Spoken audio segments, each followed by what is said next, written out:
But often you see understanding is too much of an ask. Some people in Europe, for example, recently made a big deal about a stranded train. A Eurotunnel train broke down 10 minutes into the journey. People were asked to walk through a service tunnel and board a rescue train. What happened next is anybody's guess.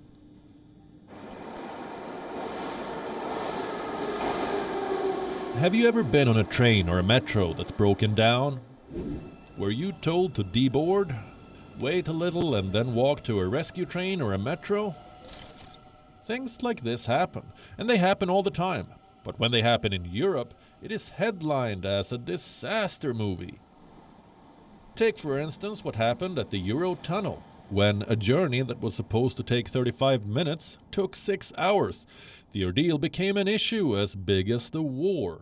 The story first. A train was traveling from Coquelles in France to Folkestone in the UK. It was traveling through the Channel Tunnel. This is the longest undersea tunnel in the world. It passes under the seabed of the English Channel for 38 kilometers. 10 minutes into the journey, the train's lights went out and it came to a halt. The authorities were caught unprepared and the passengers panicked. The train's technicians tried fixing the problem, but there was no hope. So after a couple of hours, the passengers were asked to leave the train. They were told to take a service tunnel to the rescue train. They had to walk for 10 minutes.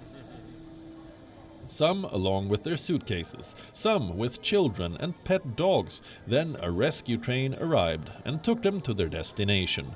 Now, was it such a big deal? One passenger told the media. Several people were freaking out about being down in the service tunnel. It's a bit of a weird place.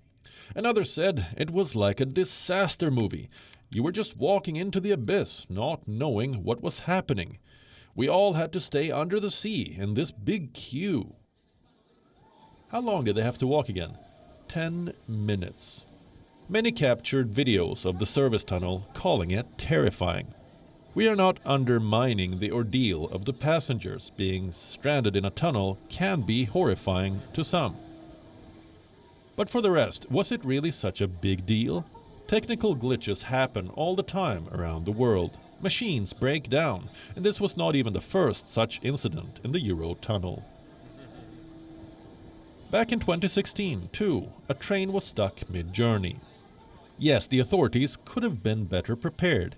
Yes, the disaster response could have been more prompt. And yes, this makes you question Europe's capability to handle a glitch as basic as this. The railway services say they will contact every passenger and compensate them individually. Passengers are offended they were not greeted with food at arrival.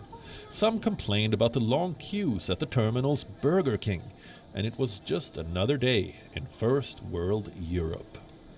WION is now available in your country. Download the app now and get all the news on the move.